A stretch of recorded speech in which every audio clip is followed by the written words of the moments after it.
The BBC News at 1 now on BBC One with Simon McCoy. Calling time, landlords say they're concerned at proposals to ban people from pubs in England if they haven't had a jab. After the Prime Minister said it could be down to individual landlords to bar drinkers without proof of vaccination. You will have to have extra staff to be checking on the door. You will have to have the cost of workplace testing to be borne. 70% of our businesses are SMEs and simply won't be able to manage this cost for reopening.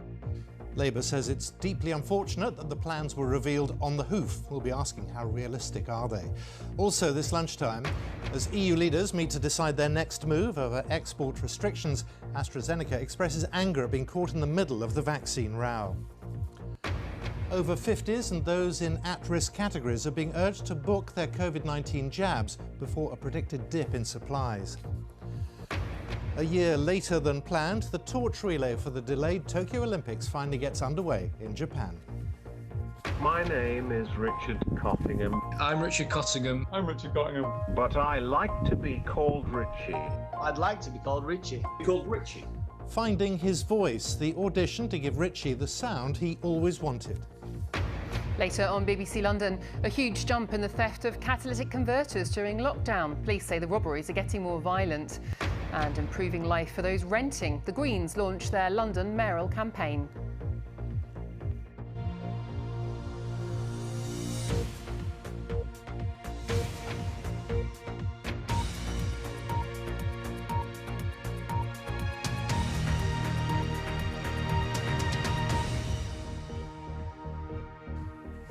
Good afternoon and welcome to the BBC News at 1. Pub operators and landlords have said they are concerned about the possibility of customers in England having to prove they've been vaccinated against coronavirus in order to enter hospitality venues. A review is looking into the measure as the lockdown is eased. Yesterday, the Prime Minister said the decision could be left to individual landlords, but industry leaders say the plan is fraught with difficulty. Speaking this morning, Mr Johnson said it may only be possible to implement a vaccine passport scheme once everybody has been offered a jab. As Sarah Campbell reports. Pubs have had a long time to get ready to welcome back customers. They've had to change their layouts, reduce tables and ensure they're as COVID safe as possible. So soon to lockdown easing, the thought that they'll also have to ask customers to prove they've been jabbed hasn't gone down well. What we do not want is the risk of additional costs being put onto our business, having to hire people on the door to monitor this, to exercise judgments. We want the ability to trade in the normal way. A further issue is around pub staff and clientele, who are generally younger and therefore not yet eligible for vaccinations. You've also got potential discrimination issues that arise in the workplace and in a customer setting where you might be discriminating against those people if you are demanding that they have COVID status certification before they can pop out for a coffee or pop into the pub. Under the current lockdown easing timetable in England, outside socialising in limited groups will be allowed from April the 12th. And from the 17th of May, groups of 6 or any number from 2 households will be allowed to drink and eat indoors. The question is whether pubs will require customers to have a vaccine certificate, which the Prime Minister said this morning was being considered. What we said is that we'll be reporting on the work of the certification group in early April, either on April the 5th or on April the 12th. Desperate to get their doors back open again. The owner of this chain of nightclubs says having to show proof of vaccine could be workable. Our demographic would probably accept it. It's a young customer base for us. They already walk around with ID, such as driving licence and passports, to get into a lot of our venues. And I don't think they'd have a problem with it. But I think it's a market forces thing, to be honest. The night before the last lockdown, publicans and many customers are counting down the days until the drinks can start flowing again. But the road to reopening is far from straightforward. Sarah Campbell, BBC News. Our political correspondent Alex Forsyth is in Westminster. The idea of vaccine passports, well, the mood music, if you like, seems to be warming towards it. Yeah, this notion has been kicking around for some time, the idea that you could have some sort of proof, whether it's a passport or a certificate, showing that you're at little or low risk of passing on the virus if you're in a public enclosed space. But initially, ministers seemed and said publicly that they were quite resistant to it. Then we heard from the Prime Minister yesterday saying when it comes to pubs, it might just be down to individual landlords. And there has been a bit of a backlash from the industry, but also from some of the Prime Minister's own backbenchers who disagree with it on principle grounds. Now, we have had a bit of clarity from the government today. What is happening is there is a review, and it's looking at the role that vaccines but also testing might have in getting parts of the economy reopened. So somehow proving that if you go into a pub or an enclosed space, that you're not going to pass on the virus, whether you've recently had a vaccine or a negative COVID test. Now, that review is looking at the practical, the ethical and the legal aspects of this, and we expect to hear a bit more in early April. But it is worth noting that the Prime Minister, asked about this today, said there have been no decisions on this. It's a very complicated issue. So I think what we're getting is just an insight into government thinking about what life might look like when things start to move again. Alex, thank you very much. Alex Forsyth there. EU leaders are discussing plans for extra controls on vaccine exports in an effort to improve the rollout of doses for member states. Boris Johnson has warned against blockades, which could affect the number of jabs sent to the UK. But the European Commission says it would expand supply for all. Richard Galpin reports. Here in this vaccine centre in Cologne, as in other parts of the European Union, there's only a handful of people. One key reason for that is a shortage of vaccine supplies. And this as the EU faces a third wave of coronavirus, which is sweeping through member states. Frustrated EU officials believe the UK has had an unfair advantage with the contracts for the AstraZeneca vaccine and are now threatening a ban of exports of the vaccine to the UK. I don't think that we want to use it. I am optimistic that the joint agreement between the EU and UK, as well as the summit today, will help to solve the problem without entering a vaccine war. But again, EU has been the biggest exporter. But London and Brussels are now trying to cool tensions, with a statement saying they're working on specific steps they can take to create a win-win situation and expand vaccine supplies for all their citizens. I don't want to see blockades of vaccines or of medicines. I don't think that's the way forward, either for us or for any of our friends. The EU meeting this afternoon is focusing on ways to increase the vaccine supply and improve the distribution across the 27 countries. I think it should be made perfectly clear that the EU does not have a problem with the UK. The EU has a problem with AstraZeneca, because AstraZeneca is not fulfilling their promises, their contractual obligations. It's vital in this pandemic that all countries work together to tackle the virus. Vaccine nationalism could prove very damaging. You cannot wrap a flag around a vaccine in this modern world. It just doesn't work that way. These are integrated supply chains, and any attempt to impose any barriers whatsoever will disadvantage everybody involved. At today's meeting, the German Chancellor Angela Merkel will also highlight the need for more vaccines to be made in the EU itself to tackle the supply problems. Richard Galpin, BBC News. Our Europe correspondent Nick Beake is in Brussels. The European leaders who are meeting today are themselves under huge public pressure, aren't they? They are, Simon, but I think in the short term here, there is a sense that disaster has been averted because no one wanted a vaccine war exploding on the eve of this summit. And I think that joint statement, although it's pretty vague, has taken some of the heat out of this dispute. But of course, it hasn't gone away because fundamentally the European Union believes it's been shortchanged during this vaccination process, and they're trying to work out what to do next. On the one hand, you've got Italy and France who are quite keen on these proposals. The Commission put forward yesterday tightening export controls that could hit the United Kingdom.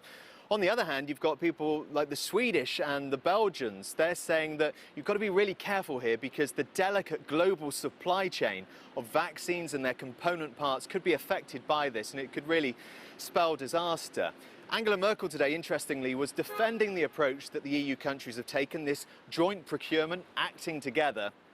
And she said part of the difficulty they're in now is because both the UK and the US are simply not exporting vaccines. Well, President Biden will be joining the video call later today. They may well talk about that. It could be an awkward conversation. But really, Simon, in terms of what happens next or what they say next, we simply don't know. And I guess that's a sentiment maybe some of your dear colleagues over the years could have felt. But from everyone here in Brussels, best wishes, and back to you. Thank you very much, Nick. Now, let's get more from our medical editor, Fergus Walsh. One has to feel for AstraZeneca, who've done some amazing things over the last year and yet is at the heart of a huge row. Yeah, they keep being kicked, unlike Pfizer and Moderna, who stand to make billions out of the pandemic from their very effective vaccines. AstraZeneca, which also has a safe and very effective vaccine, is really just being criticised again and again. And it was criticised earlier this week by a group of scientists in the US who accused it effectively of potentially issuing misleading information about the effectiveness of its vaccine in trials there. So late last night, AstraZeneca put out some revised figures for this US trial of its vaccine, and it revised down the effectiveness against COVID symptomatic infection from 79 to 76%, so a 3% drop. But the effectiveness among the over 65s actually went up from 80% to 85%, and it was 100% effective against severe disease. So really pretty much a lot of fuss over very little indeed. And many will have noticed that AstraZeneca, it's doing this not for profit. And it said it put that early data out on Monday to reassure partly EU countries who were concerned about blood clots, because they did a specific analysis showing there was not a problem with blood clots. But today, one EU country, Denmark, has said it will continue the temporary suspension of using the AstraZeneca vaccine for at least another 3 weeks. Fergus, thank you very much, Fergus Walsh. People in England aged over 50 and in at-risk categories are being urged to book their COVID-19 jabs before next Monday, when experts are predicting the number of vaccination slots will dip. Officials expect a slowdown in vaccine supplies in April, and medics will be focusing on providing second doses. This from our health correspondent Naomi Grimley. Book while you can. That's the message to the over 50s and those in at-risk groups who are being urged to secure their jabs as soon as possible. Some vaccination centres will be temporarily closed in April due to looming supply issues, and the government is keen to focus minds in the most vulnerable groups before that happens. We've got very high coverage amongst the over 70s, more than 90%, but in other groups there are less figures of less coverage, and we do need to reach out to those groups and persuade and make vaccines easily accessible in order that they take up immunisation. Over 28 million people have had at least one jab, but now, of course, many of those require specially timed second doses, so they'll take priority in the next month. New research from Warwick University and Public Health England says it's already saved at least 6,000 lives, mostly in older age groups, between the first vaccinations in December and the end of February. But we're still living with huge uncertainty. Foreign travel, for example, remains a big unknown. The biggest risk to the epidemic in the UK now would be importation from abroad. And we will have to think very hard about summer holidays and travel in the summer. But the best answer to that is to bring epidemic under control in the UK and to make vaccines available globally. And then we can get travel, we can get economics, and we can get all of our health and education back much, much faster. In exactly 3 weeks' time, the government hopes everyone in the most vulnerable groups will have been offered a first jab. It will be a moment to celebrate. But health officials want us to know there's still a long way to go before the country can really relax. Naomi Grimley, BBC News. A year later than expected, the Olympic torch has begun its 4-month journey around Japan as it heads to the delayed opening ceremony of the 2020 Summer Games. The Olympic flame was lit in Fukushima and will arrive in Tokyo in July. Rupert Wingfield-Hayes has been watching its progress. It's a moment many had predicted would never happen. But this morning in Fukushima, a year later than planned, the runners got underway. The Olympic torch relay has begun. This is really the point of no return. This is Japan saying to the world, this Games is going to go ahead this summer regardless of the pandemic. For months, opinion polls have shown an overwhelming majority of Japanese are against holding these Games this year.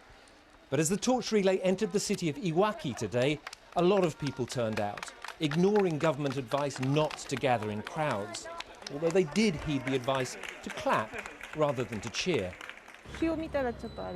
When I watched the torch go by today, it became more real for me, this lady says. But I am glad they're not going to allow spectators from abroad. I'm going to be an Olympic volunteer, this student says, so I really want them to go ahead. When the whole world is down because of the pandemic, I think the Olympics will cheer people up. So the torch relay has now arrived in the little town of Futaba. And this town is one of them, was evacuated after the nuclear disaster at Fukushima Daiichi 10 years ago. In fact, the nuclear plant is just a few kilometers away from here.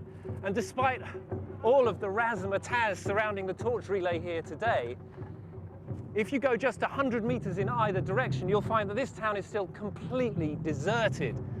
And some of the people who come from this area are not hugely amused about the amount of money that's being spent on the Olympics when they still can't come home. Japan has now decided it will not allow foreign spectators to come to the Games this summer. But as the Olympic flame makes its way towards Tokyo, the authorities here know they now have no hope of vaccinating Japan's population before the opening ceremony on July the 23rd. Rupert Wingfield-Hayes, BBC News, in Fukushima. Just after 1:15, our top story this lunchtime. Landlords say they're concerned at proposals to ban people from pubs in England if they haven't had a jab. Also today, the latest list of endangered species shows Africa's elephants are far more threatened than previously thought. Later on BBC London, the neighbourhood cafe getting a helping hand from its celebrity artist neighbours. Plus, we'll have a full weather forecast. That's in the programme in 15 minutes' time. Do join us then.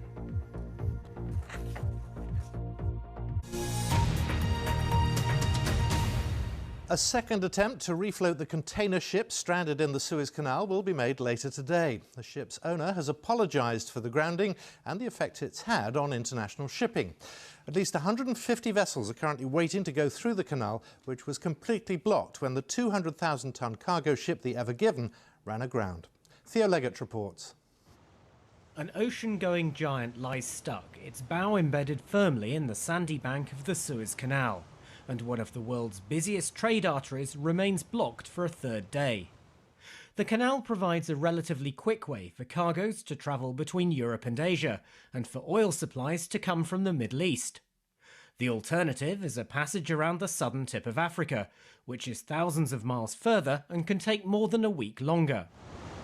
With the canal blocked, the backlog of ships with nowhere to go is building up. We have ships lining up, and this is not just container ships. This is bulk carriers carrying grain cargoes as well. This is crude oil. This is oil product carrying gasoline and diesel to feed our cars. The Ever Given is one of a very new generation of so-called megaships. Huge vessels, hundreds of meters long, capable of carrying tens of thousands of containers. The Suez Canal was built in 1859, and although it was recently expanded, it remains a very narrow and tricky prospect for such large ships. I think the biggest concern is when there is an incident, these ships are too big for salvors to quickly and easily manage to free them. And certainly I think there needs to be a thorough audit of what went wrong and why. And at the moment, we're not really sure. The question now is how much longer it'll take for the canal to be fully reopened. A long delay will only add to the disruption to global supply chains already caused by the COVID outbreak. And ultimately, that means potential shortages and higher costs for businesses that may already be struggling. Theo Leggett, BBC News. The new £50 note will feature the computer pioneer Alan Turing. The Bank of England says the new notes will enter circulation on the 23rd of June. Campaigners have criticised the lack of diversity, but the governor of the bank, Andrew Bailey, has said he would like the next person featured on a banknote to be from an ethnic minority. Our personal finance correspondent Kevin Peachy reports. Alan Turing's work as code breaker helped shorten the war and save lives. Soon he'll be on the Bank of England's most secure banknote. And this is the new note, packed with security features. Here's the portrait of Alan Turing with images of his computer pioneering role. It enters circulation on the 23rd of June. Why then? Well, the clue's here on this wavy line in binary code. It's Alan Turing's date of birth in 1912 on the 23rd of June. The banknote also draws attention to his appalling treatment by the state for being gay. Today, the Bank of England's headquarters is flying the rainbow flag to celebrate diversity. But is it enough? Would you like to see someone from a diverse ethnic background on the next note?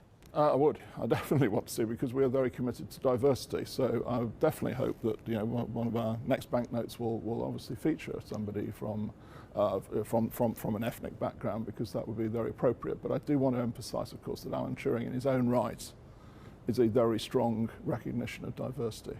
Alan Turing's nephew hopes this will prompt wider discussions. I think Alan Turing would have wanted us to think about things like underrepresentation of women in science subjects, underrepresentation of black ethnic minority kids in STEM subjects at school, and why they're not being given the opportunities that they should have, and why that's bad for all of us. These were things that I think he was quite keen on during his lifetime. He was keen too on the idea of programming machines, and during the COVID crisis we've turned to devices rather than cash to pay for things. Would you expect next to have a digital currency rather than a banknote? It's still very much at the sort of foundational stages, I think, because it does raise quite a lot of issues as to how it would work, how it would impact the financial system, how it impacts society more broadly. A project fascinating anyone inspired by Alan Turing's work. Kevin Peachy, BBC News. The Nationwide Building Society is to allow 13,000 office staff to choose where they work under a new flexibility scheme. The company is closing 3 offices in Swindon, with 3,000 staff either moving to the nearby headquarters, working from home, or mixing the two. Managers say its Work Anywhere plan would allow employees more control of their lives. Santander has announced plans to close 111 branches across the country due to the shift to mobile and online banking. The bank said it had taken the decision because fewer customers were choosing to bank in branch. About 840 staff will be affected by the closures, although Santander promised to try to find them other jobs within the business. A major report by the International Union for the Conservation of Nature has revealed that Africa's elephants are far more threatened than previously thought.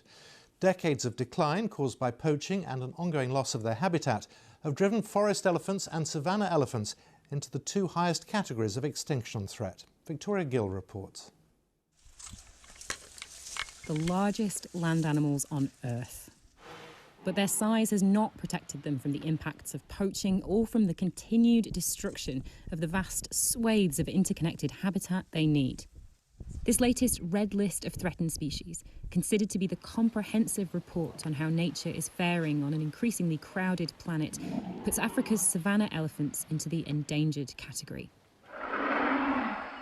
Forest elephants are now even closer to extinction, critically endangered.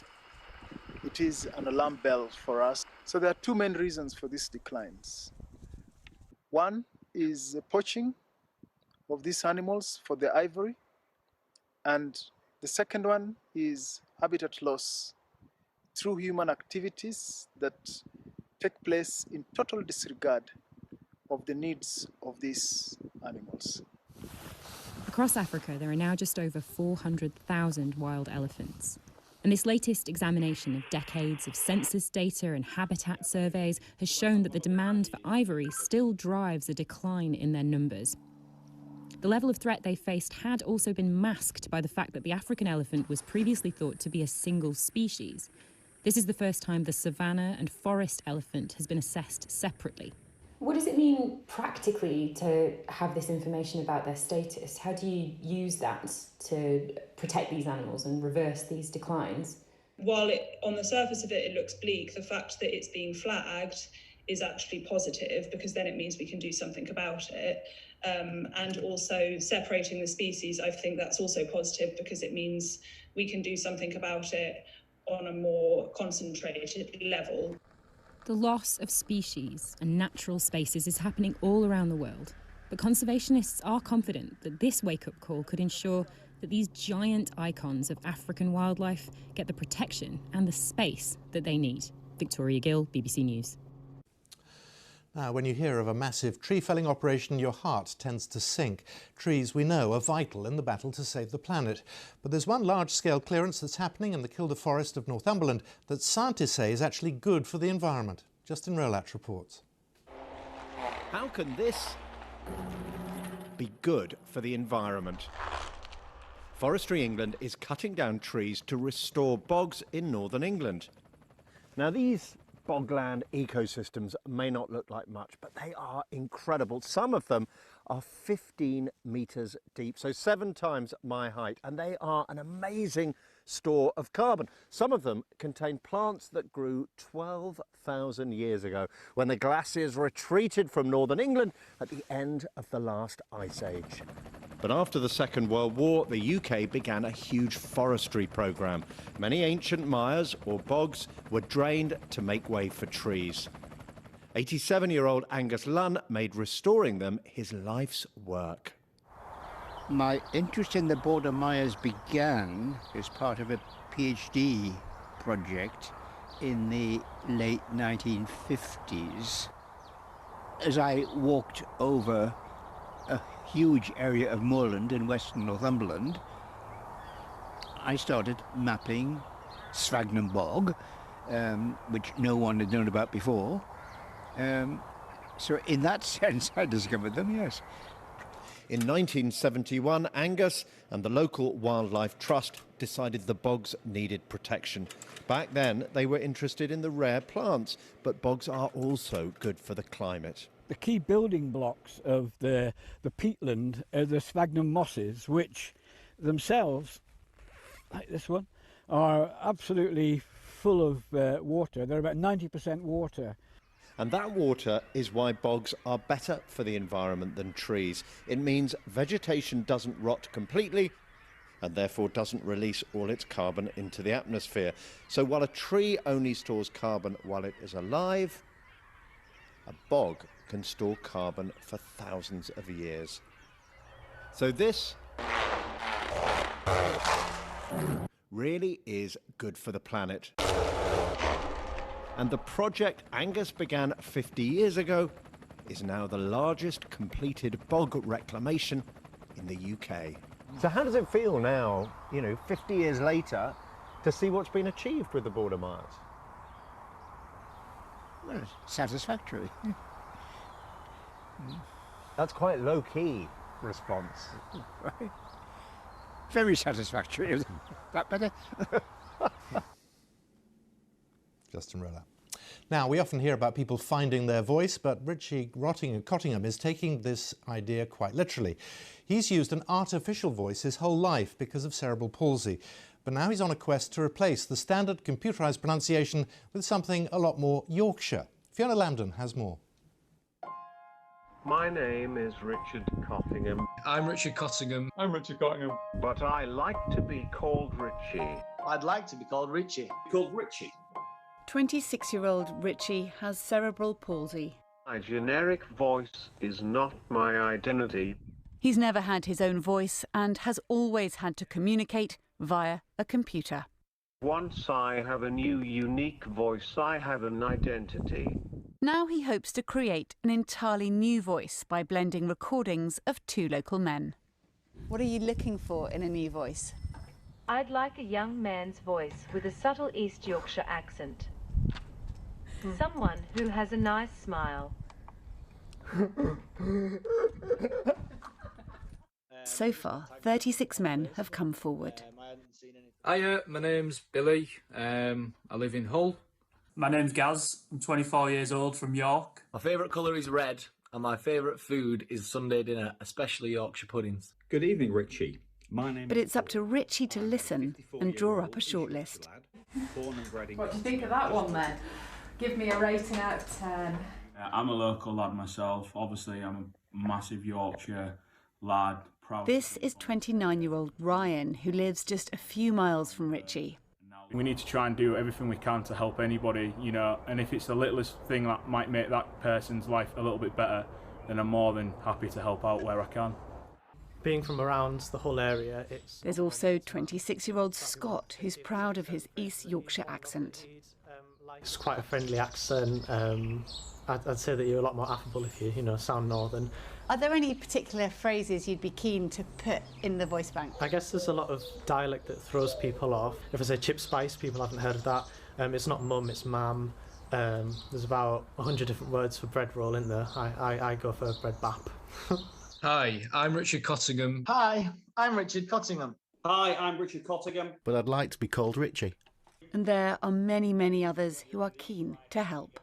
It's something that he couldn't do because he's never been able to speak, but I thought it's something that we all take for granted. Richie finally hopes to have his new voice in the next few months.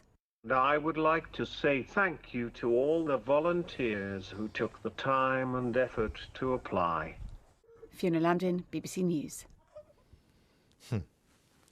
Now, time for a look at the weather. Helen Willits is in the pink. I am indeed showing you the signs of spring, Simon. But interspersed with the sunny spells, we have showers today, and it's a rather unsettled picture over the coming few days as well. We've got the scattered showers around as well as the sunny spells. Some areas faring better for sunshine than others. The showers are certainly more numerous across northern and western areas, and we've just recently had showers here in London if you're stepping out for a little bit of exercise. So through the rest of the afternoon, sunny spells, showers, pretty much as it is with you at the moment, but it's relatively mild. We've got temperatures around about 10 to 14 degrees Celsius, just a smidgen above where they should be for this time of year, feeling pleasant enough in the spring sunshine. But change is afoot. And as we go through the evening and overnight, we keep the showers. In fact, they merge in the northwest to a longer spell of rain. That's a cold weather front. So for the most part, because the winds are strengthening and we've got showers or rain, the temperatures will stay above freezing, but they do drop quite rapidly later in the night in northwestern areas. Why? Because our cold weather front is ushering in colder air. So it's going to get colder for the end of the week, but probably just temporarily at least. So there's our weather front as we start tomorrow morning. A few showers ahead of it, some sunshine following, but the showers, once again a showery day in the north and west tomorrow, but they're more likely to be of sleet and snow on the hills. We've got hail and thunder today, we'll probably have that tomorrow as well, and eventually that colder air gets right the way to the southeast by the end of the day. So temperatures are 4 or 5 degrees down tomorrow on those of today. So feeling different tomorrow, and tomorrow night certainly so, a colder night. So we clear that rain in southeastern areas through tomorrow evening. Then the showers could be a little bit wintry even in southern areas over the moors, but certainly a colder night with that frost in the north, touch and go, certainly a ground frost in southern areas in rural parts. The weekend brings a little respite. Southern areas high pressure, so less wet, less showery on Saturday, but this one sweeps through this next weather system sometime Saturday night into Sunday. Timing is going to be a bit of a devil, so do stay tuned to the forecast. But for Saturday, you can see fewer showers, less rain around, but there's still quite a bit of cloud. The rain's coming back in later in the day. We're picking up a southwesterly wind, so it's slightly less cold than Friday, particularly if you have some of that spring sunshine, but don't expect a great deal. By Sunday, our weather front slipping southwards, we feel. Behind it, some more wintry showers coming on, but a bit of a mixed bag. Saturday looking like the drier half of the weekend at the moment. Simon. Helen, thank you very much. A reminder of our top story. Landlords say they're concerned at proposals to ban people from pubs in England if they haven't had a jab. That's all from the BBC News at 1. On BBC One, we now join the BBC's news teams where you are. From me, good afternoon and goodbye.